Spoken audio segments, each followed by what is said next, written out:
Kaixo eta ongi etorriak saio berri batera gaur irailak 3 asteartea. Bi elkarrizketa izango ditugu. Alde batetik, Uxue eta Aliziarekin hizketan egongo gara. Nax jaialdiaren 10. edizioa aurkeztera datozenak. Eta beste alde batetik Laura Igantzirekin egongo gara. Euskal Artzainak Ameriketako elkarteko presidentea dena. Elkarte honek Nafarroako gobernuarekin batera hitzarmen bat sinatu dute eta honen inguruan hitz egitera dator. Baina hauekin hasi baino lehen goazen gure betiko edukiarekin.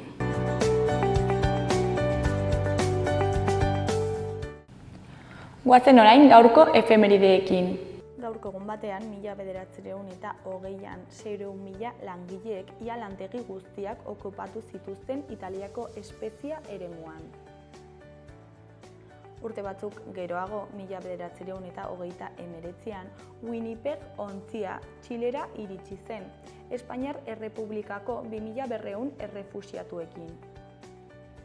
Egun berean, baina 2007an, Euskal Tube bideoak jarri eta ikusteko euskarazko ataria abian jarri zen.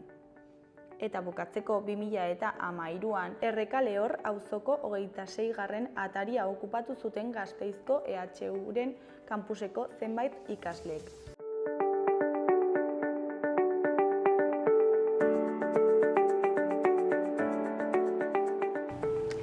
Errepasatu dezagun aste honetarako agenda. Asteartean, Erdi Aroko Iruña izeneko bisita gidatua egongo da. Iruña bere historian barna ezagutzeko aukera.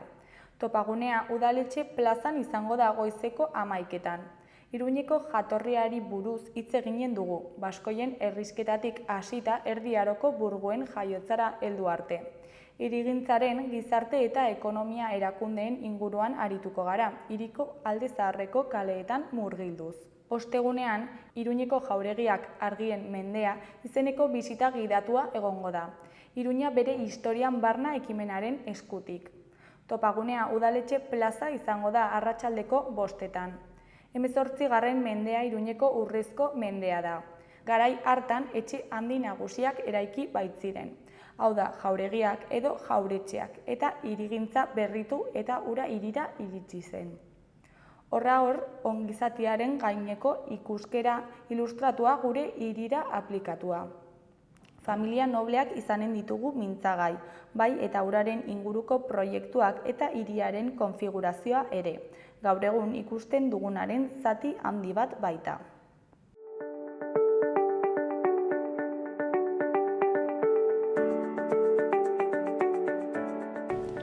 Ikus dezagun gaurko egunkarien azalek zer dioten.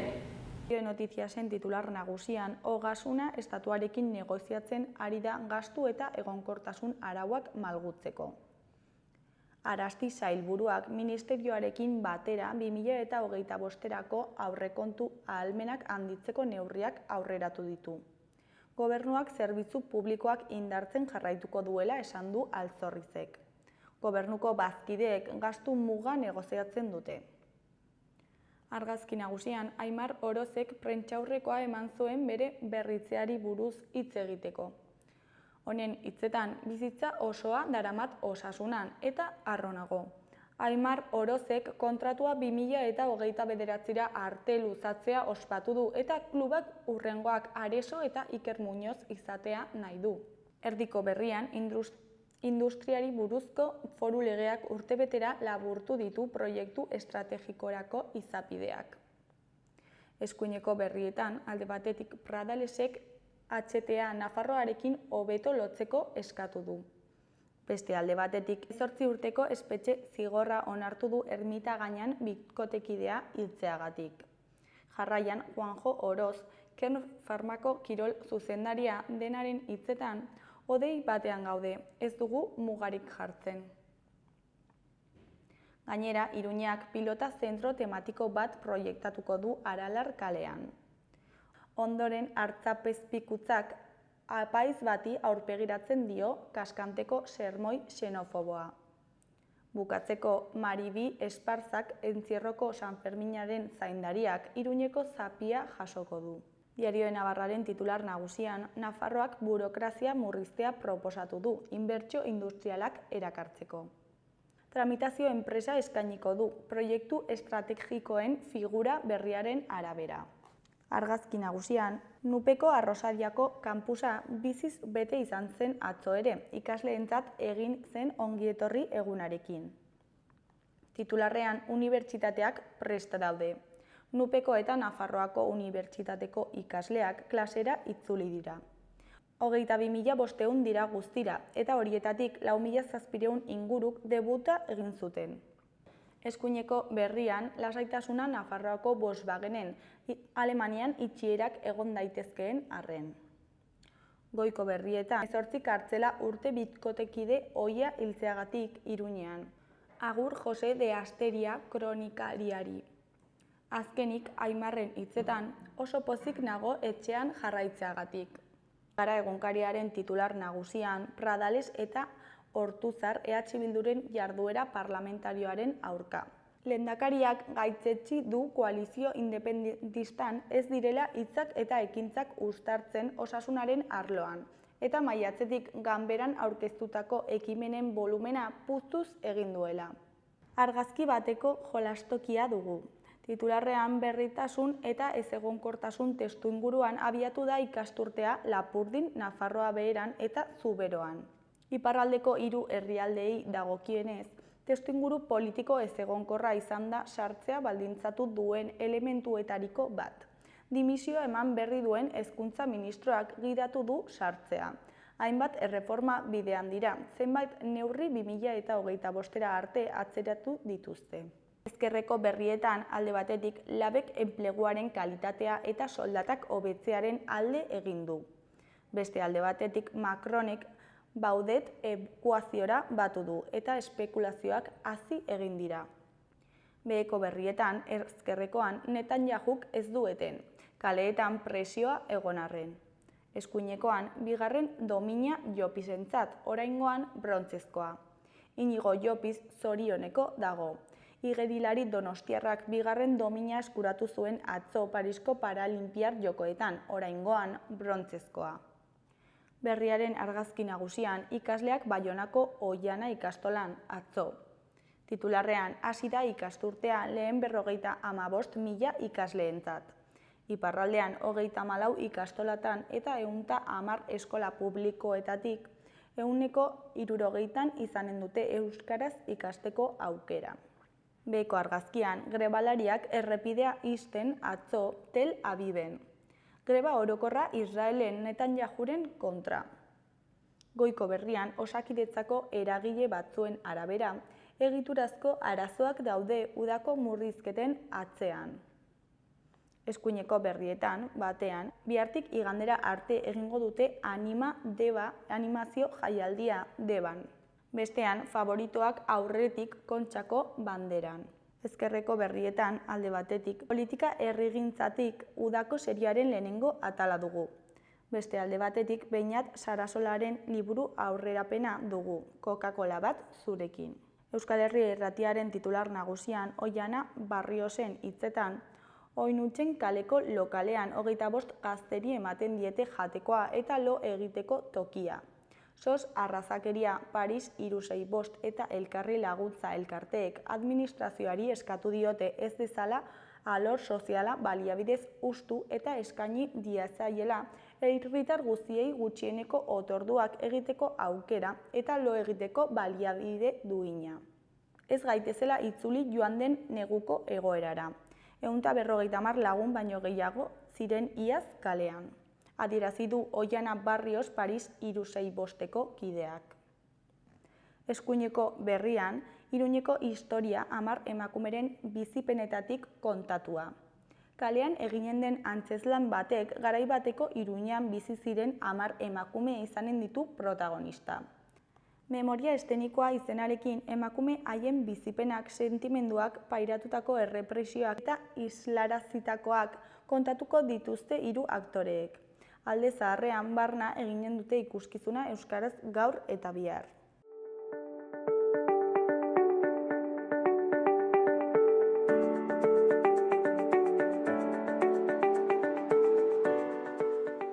Kaixo, lehen aipatu bezala orain Uxue eta Aliziarekin egongo gara, NAK jaialdia aurkeztera datozenak.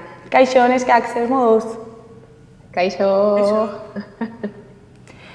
Bueno, Uxue, zu CMC garaikideako kidea zara, ezta? NAK jaialdia honen bultzatzailea. Eta zu Alicia pianista eta kontzergilea eta irakaslea zara. Eta, adiskidetasuna koloreztatuz kontzertuan parte hartuko duzu. Eta ondo iruditzen bazaizue, lehenengo jaialdiaren inguruan hitz egingo dugu pixkatxo bat.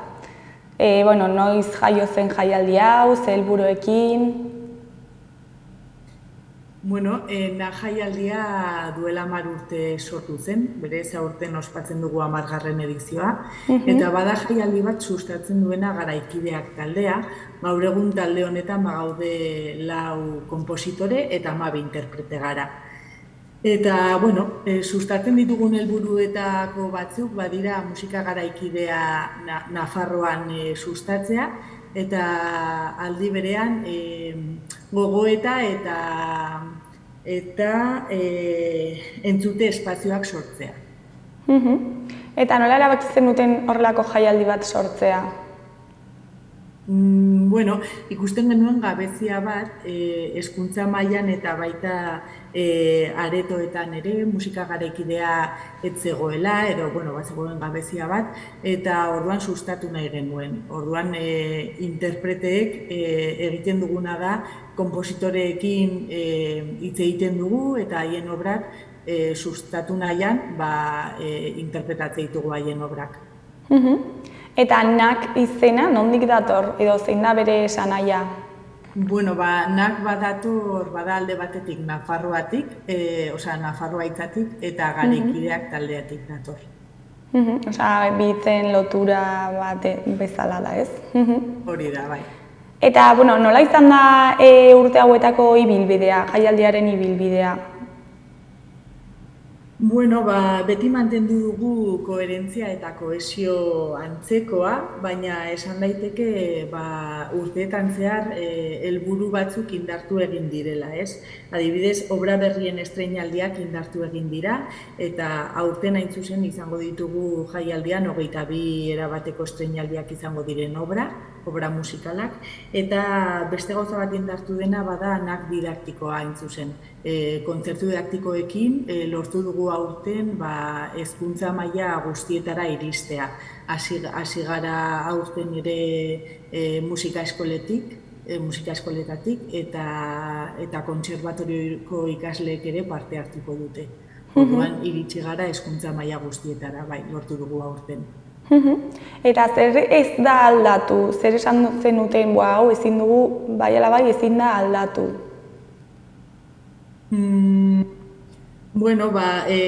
Lan eredua izan daiteke ez dena aldatu, beti sustatu nahi dugu divulgazioa, hezkuntza, integrazioa eta berdintasuna. Eta hori, ezaugarri horiek badira agian NAK jaialdiaren oinarriak edo entitatea ematen diguna. Eta nolakoa da aurrelako jaialdi bat antolatzea? Urtero antolatzen da, noiz hasten zarete prestaketekin? Prestaketak hasten dira NAK jaialdia bukatzen denean, hasten gara hurrengoa prestatzen, eta proposamenak etortzen zaizkigu, iristen zaizkigu, eta horren arira saiatzen gara hurrengo urteko gaia zehazten. Eta urtero ospatu egin da, edo adibidez pandemiarekin eten egin da?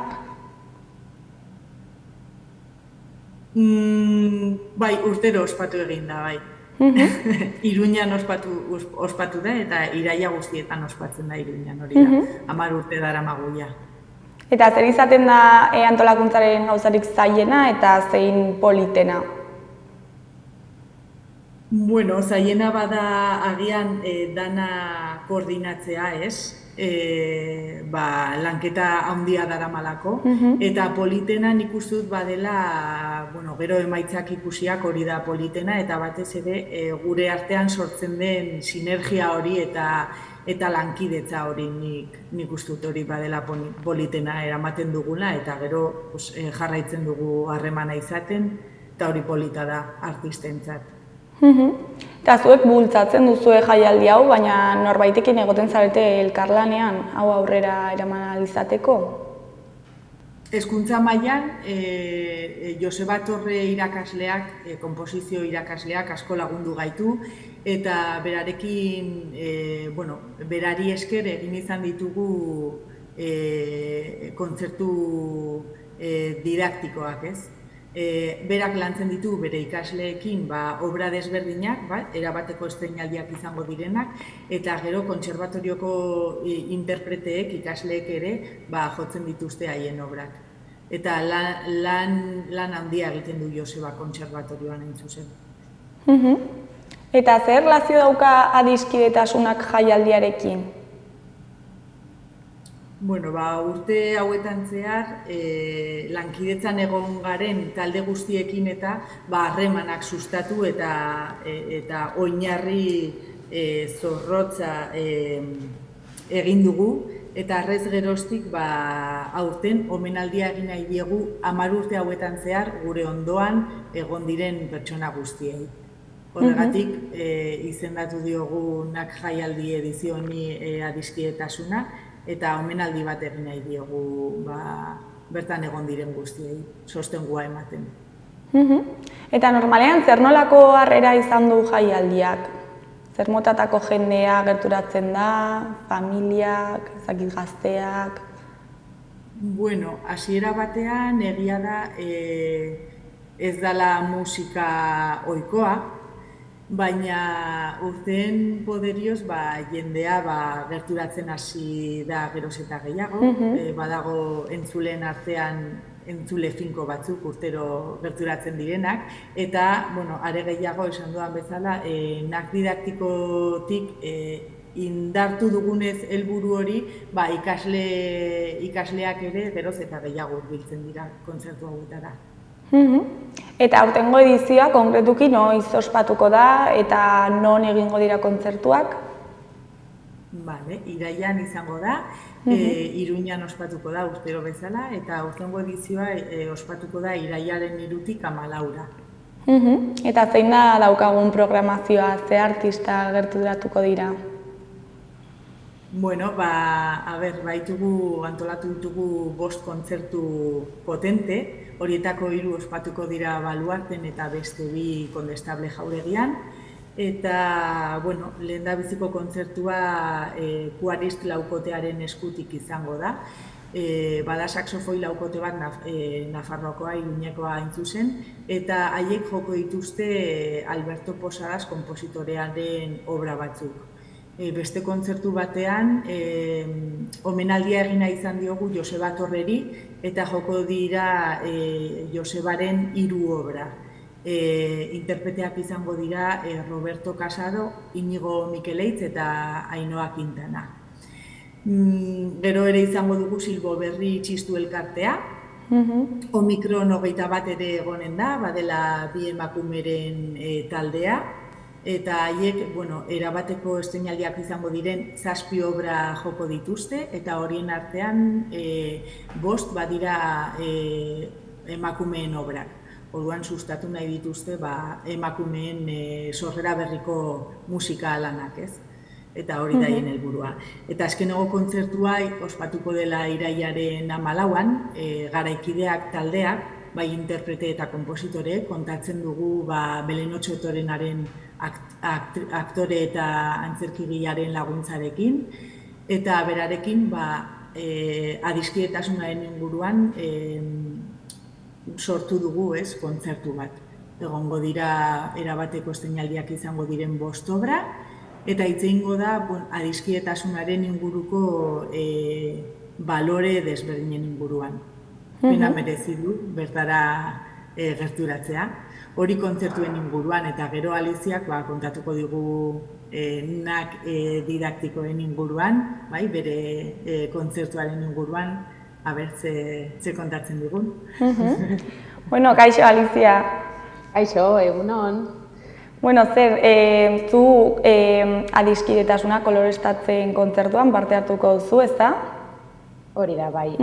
Berez 2 lagun gaude, bat Miren Carmele Gomez Sinesk dauka izena artistikoa, eta nik neuk. Eta orduan bion artean publiko txikiarentzat kontzertu bat prestatzen ari gara, eta hor gabiltza, bai kolorekin jolasten eta bai musikarekin.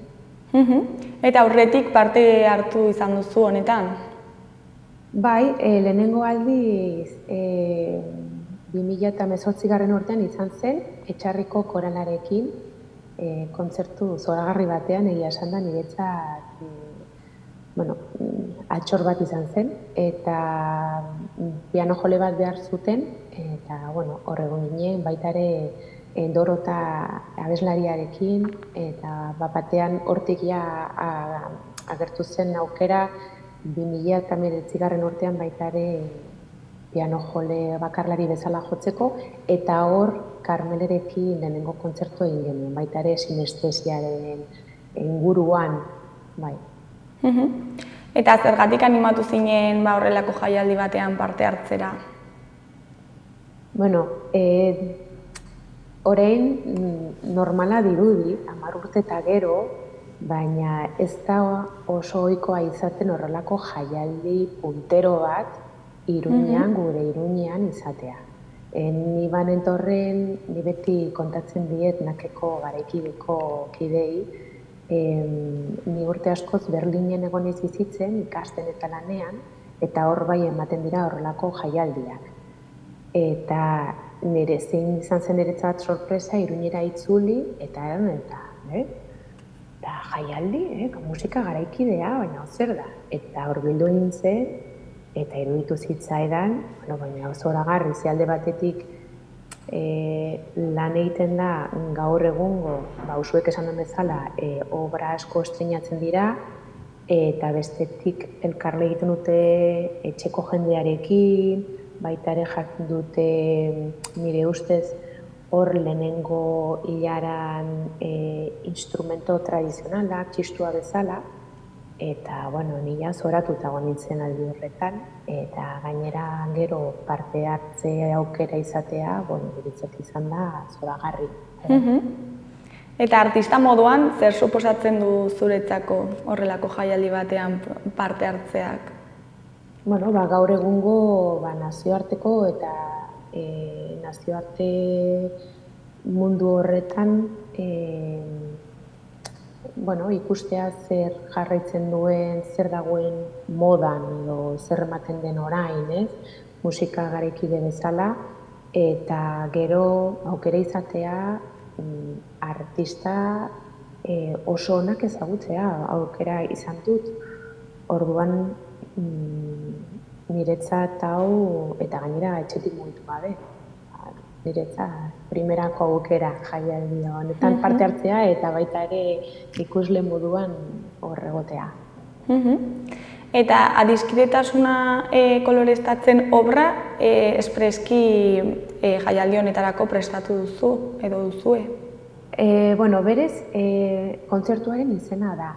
Bertan joko ditugu 7 obra ezberdin, eta nazioarteko eta baita ere Europako beste herrialde batzuetako konposatzaileen obrak, eta izenburu hau eman diogu estenatokian Karmelek eta biok berak koloreak ipiniko dituelako musika garaikide honi. Orduan, kontzertu bat da bai, musika garaikideko kontzertua musikarekin, baina berak bere alde kreatibo artistiko koloretsu emango dio. Eta horregatik eman diogu izan. Gainera, nik Karmelez nuen aurretik ezagutzen, eta nak bidez elkar ezagutu genuen, eta urteekin adiskide bilakatu gara, eta beti elkarrekin lan egitea gauza polita, zoragarria, bitxia baita ere da. Eta zein da kontzertu honetako obrek duten berezitasuna? Saiatu gara publiko txiki honi musika jarrikidea hurbiltzea, ez da gauza erraza. Ez da inoiz gauza erraza, baina txikientzat agian, jakinda igual kontzentrazio denbora epea laburragoa dela, saiatu gara pieza horietan zeozer berezi aurkitzea. Zain dut, adibidez, konposatzeko elementu berezi bat, izan daiteke erritmo berezi bat aurkitzea, bestetik adibidez pianoan tresna ezberdinekin jotzea. Orduan beti beraiek beti elementu bat izan dezaten musika jarraitzeko. Hori saiatu gara egiten. Eta zer izan da erronkarik handiena?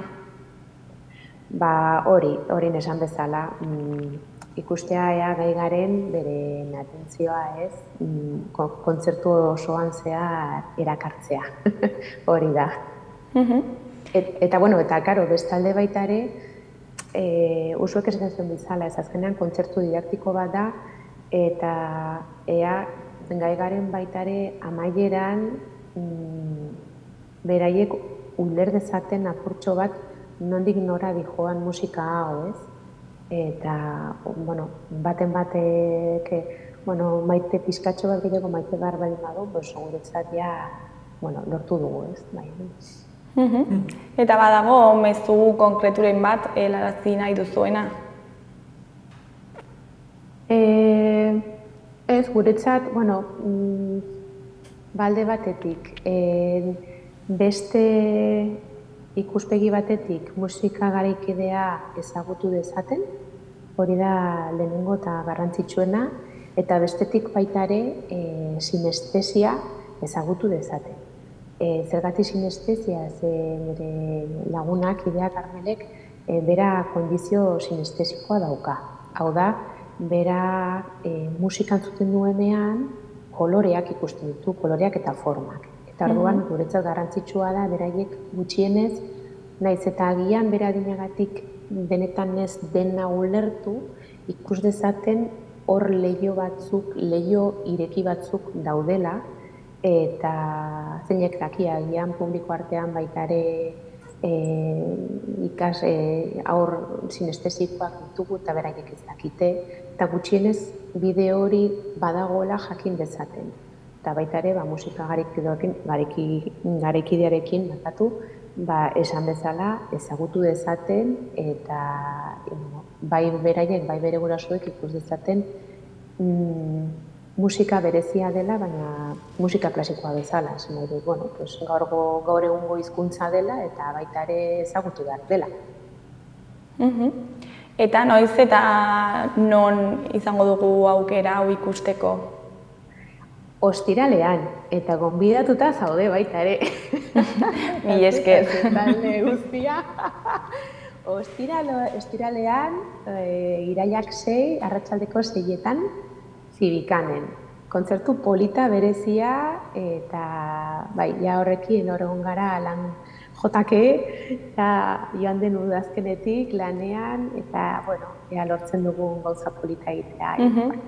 Ja, gogotsu zaude. Bai, egia, gauean ideia pilo bat etortzen dira, orain dugu eta gero bestea. Eta gero bion artean esaten dugu, ez, lasa, igual gehiegi izango da hori, eta beste ez. Baina bai, gogotsu, beste denbora prestatzen egon eta gero zuek esaten zuen bezala, 10. urteurrena, edizio berezia, adiskidetasuna, egia da, baita ere emozioz betetako kontzertua izango dela eta jaialdia izango dela. Eta zure kasuan, Uxue, ere parte hartuko duzu amaierako ikuskizun horretan, ez da? Kontatu iguzu pixkat zer egingo duzun? Ni Yolandaren obra batean parte hartzen dut. Badaude bi interprete, musika jarriko diete txeloa eta txeloan eta perkusioa egongo dira. Eta, ni Belenekin batera elkarrizketa bat, telefono elkarrizketa bat egingo dugu, eta bertan bi lagunen artean gauzak esaten diren bezala, entzumen aktiboa landuz, egingo dugu elkarrizketa bat, eta hori izango da, ni aktore papera aurten izan dut kontzertu moduan, zer moduz, esperientzia polita eta Belenekin lan egitea kriston aukera ederra izan da niretzat.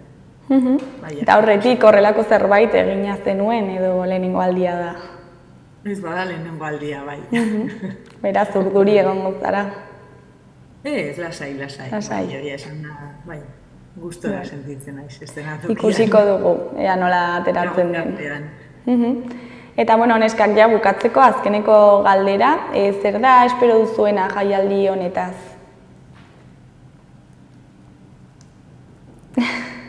Nik erantzungo dut, bai, nik uste dut, alde batetik jendeak urtero bezala, musika garaikidea apurtxo bat gehiago ezagutu dezan, bestetik kontzertuez, egiten dira gauza asko, ez bakarrik kontzertuak, usuek esan dut bezala, lan era asko baita ere ikaslekin, bai kontserbatorioan, bai musika eskoletan, eta hor jendeak gozatu dezan baita ere lan horrekin, eta bestetik niretzat garrantzitsuena aurten bereziki jendeak ikus dezan zen nolako maitasunarekin egin den jaialdi hau prestatu den, eta nik espero dut jendeak maitasun hori nabaritu dezan kontzertu bakoitzean.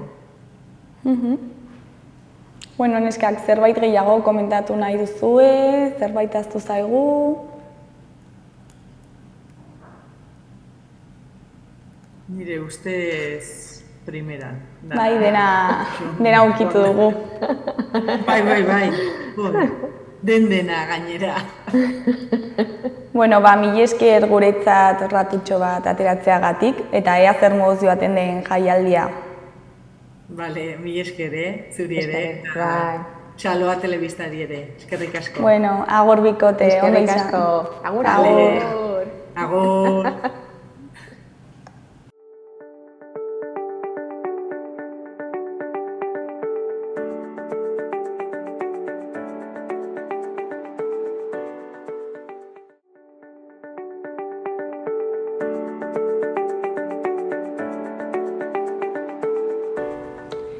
Gaurko eta biharko eguraldia ikusiko dugu. Gaur, asteartea giroa goibela izango da eta euria egingo du, batez ere Kantauri isurialdean. Bestetan espero ditugu zaparradarik mardulenak eta zenbait lekuetan euria ugaria izan daiteke. Hegoaldean euria urriagoa izango da. Barnealdean iparraldeko haizea ibiliko da. Temperatura maksimoak nabarmen jaitsi eta 19 edo 20 gradu ingurukoak izango dira, Ebro bailaran altuagoak. Kostaldean mendebal osagaiko haizea ibiliko da, bolada gogor batzuekin. Aldaketa handirik gabe jarraituko dugu. Zerua oso hodeitsu edo estalita egongo da eta euria ia denean egin dezake. Hala ere, beste egun batez euria ugariagoa izango da ipar partean. Ipar mendebaldeko haizea ibiliko da eta udazken itxurako giroa gailenduko da, 20 gradu inguruko temperatura maksimoekin.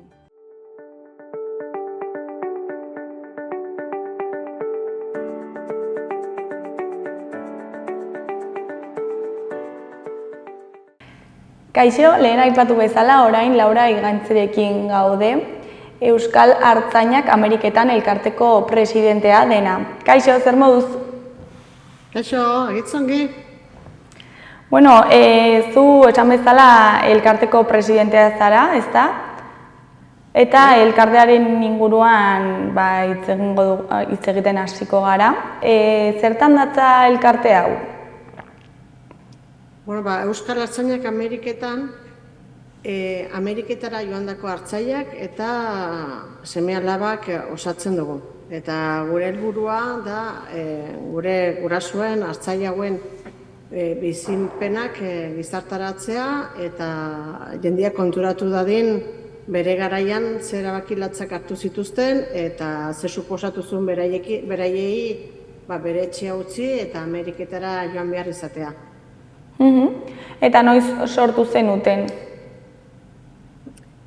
Berez, elkarte bezala sortu zen 2011an, baina lanean hasi ginen 2008an lesakan lehen besta antolatu nuenean, orduan izan zen bakarrikan lesakarrendako. Eta 2006an egin genuen lehenengo besta Nafarroko zonalde desberdinak eta iparraldeatik etorri zirenak. Eta gero urte batzutan hor mugitu ginen, herriz-herri, besta antolatuz, baina 2011an ikusi genuen zenbait materiala jasoa genula, genula informazio guzti hori gizarturatu beharra, eta 2011an urte horietan beste horiek antolatzen lagundu ziaten personak deitu nituen, eta Euskal Artzainak Ameriketan elkartea sortu genuen, eta elkarte bezala lanean hasi ginen. Eta nolakoa zen hemen bizitzen zen garai hartan errealitatea nolakoa zen, eta nolakoa zen migratu zuten pertsonen errealitatea? Nereak beti erraten zuen, hemen lana bazegoela, baina dirurik ez. Eta jateko babak eta babak bertzerik ez. Eta bere anai gaztina, zen lehena bere familian Ameriketara joan zena, eta bializionean, bildotxa bat jaten eta bertzia zintzilik, argazki batean, erabakizula berare ara joan martzula. Ze, ikusten zuten, ara joaten zirenak diru irabazten zutela, eta nahiz eta bizia nahiko gogorra izan, uste batzukan egin eta diru irabazten zutela. Eta Ameriketan nola zegoen egoera?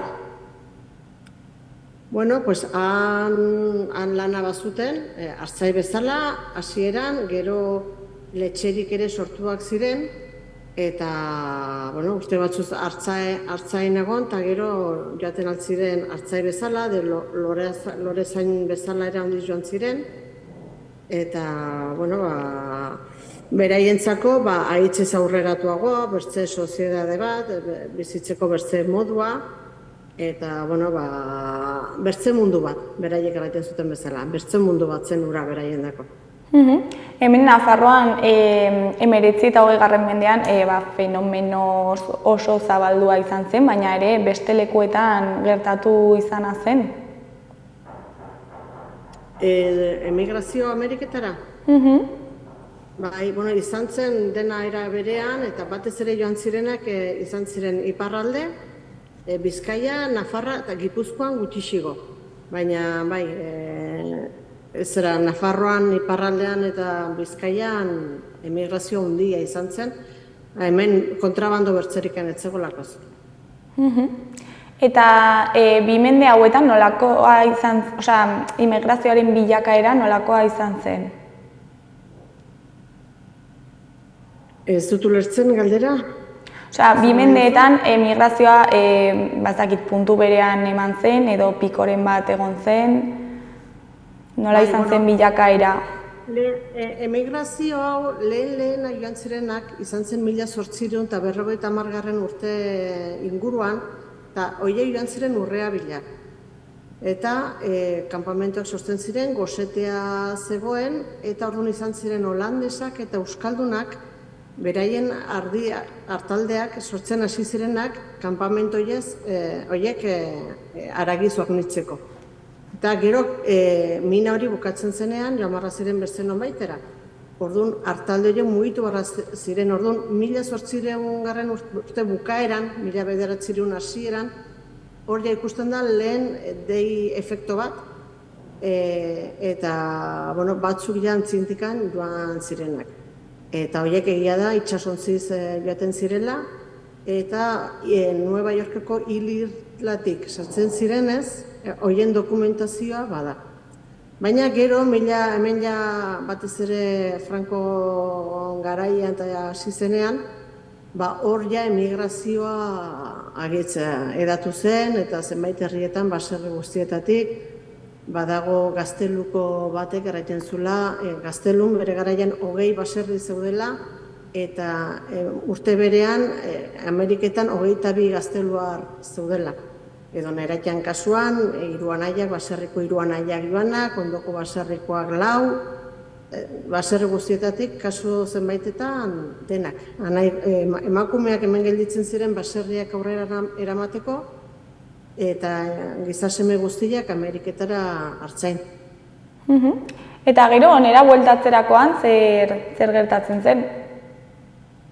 Bueno, hasieran gainera harrigarria da, ze beraiek itzuli eta denak aipatzen dute, bere etxea izan duzena desberdin ikusten zutela, lehiora atera eta mendia bere gainera zetorrela uste zutela, dena sobera juntun, dena sobera hurbil, hango zabaltasunera ja ohituta, eta, bueno, etorri baldin baziren izan zen batez ere hemen ja egoera aldatu zelako. Adibidez, Lesakan, Laminaciones de Lesaka lanin hasia zen, eta Neratian kasuan, eta, bueno, gehienan kasuan, ikusirik hemen ja bizi aurrera ateratzen altzutela eta etxetikan hurbil, erabaki zuten bertan gelditzea.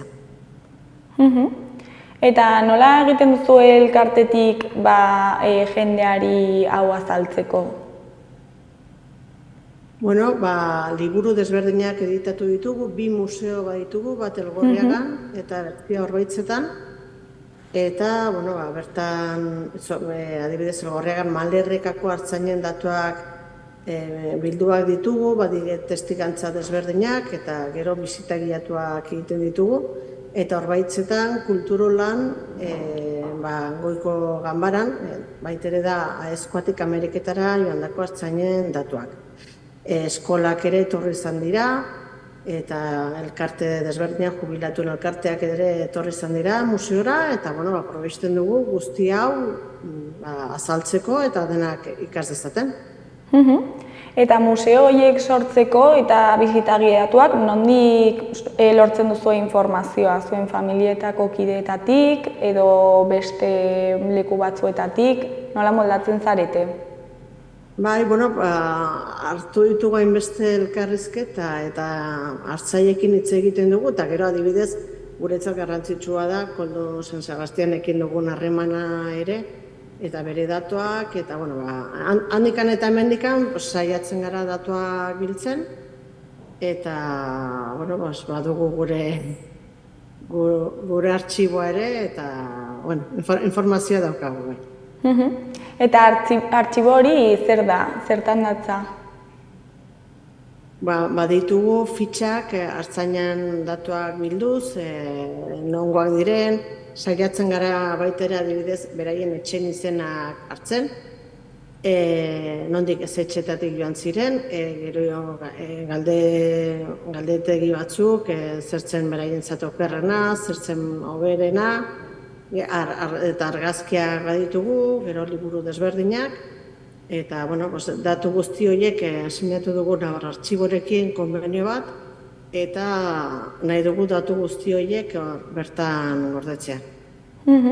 Eta orain, Nafarroako gobernuarekin hitzarmen bat egin duzu, ezta? Eta zertan datza hau? Bai, hori da beste proiektu berri bat, martxan jarri nahi duguna, eta da, hartzaile amerikanoen ruta egin nahi dugula, eta, bueno, ja diseinatzen ari gara, eta izan nintzen Euskal Herritikan Ameriketara joandako hartzainen herrietatik pasatuko den ruta bat, ibiliz eta bizikletaz egin ahal izango dena, eta, bueno, herri guztiak izanen dira, emigrazio hau pairatu duten herriak, eta gero plataforman ez bakarrikan ibili baizik eta igoko dugu historia, elkarrizketak, datuak, eta, bueno, rut hori egiten duzun bitartean, pixko bat, fenomeno neri buruzko informazioa zuzena izateko. Bueno, pentsatzen dut, hau zuek antolatu duzuela, baina ze ekarpen egiten du gobernuak proiektu honegi? Bai, bueno, hau gure proiektu bat da, eta guk eskatu genuen, onartu ziguten parlamentuko emendakina baten bitartez, 15.000 euroko diru laguntza, proiektua gauzatzeko. Eta horrek Nafarroko Gobernuko kanpo harremanetako departamentua da, pixko bat hitzarmena beraiekin sinatu dugu eta beraiei argitu barra digu ikin ditugun gasto guztiak eta beraiek kontrolatu bar dute dena eta gero informazioa ere beraien eskura izanen da. Eta nola bururatu zitzaizuen horrelako proiektu bat egitea? Zergatik, ze helbururekin?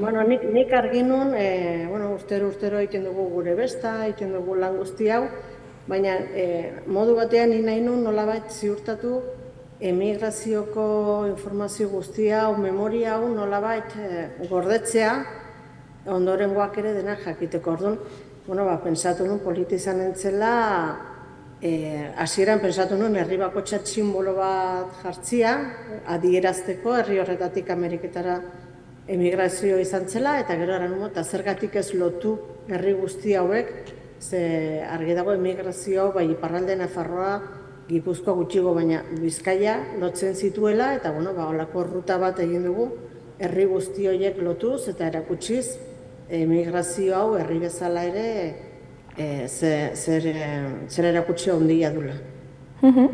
Eta zer da espero duzuena proiektu honetatik? Nik gustatuko litzaidake, badakit hartzaileak beraiek ezingo dutela egin, baina seme-alabak, bilobak, edo Amerikatik etortzen den jendia ere, ruta hau egitera animatzea eta emigrazioaren kontu guztiak barrenetik ezagutu eta barneratzea. Eta randudan bezala, memoria hau ez galtzea.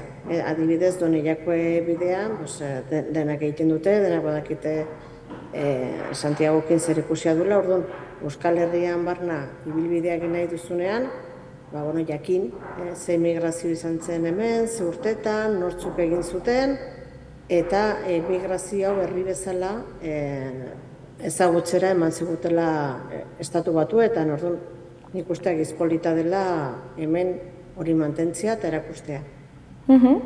Laura, ja bukatzeko ezakit zerbait gehiago komentatu nahi duzun, edo zerbait ahaztu zaigun? Ez, mila esker, aurten diseinatzen ari garen ruta ea horren guztean gauzatzen aldugun, eta bitartean, urriaren 12an, Berueten, gure hartzai besta ospatuko dugunez, jendia animatu dadila aratere hurbiltzera. Laura, mila esker zuri guretzako tartetxo bat ateratzeagatik, eta ea zer modu zioaten den proiektua. Venga, mila esker zueri. Ondo segi. Agur. Agur.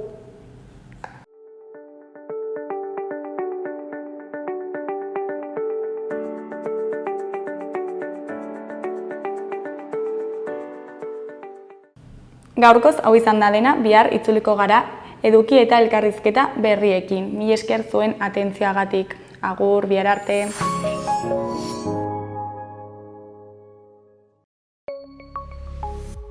Gobierno de Navarra. Nafarroako gobernua.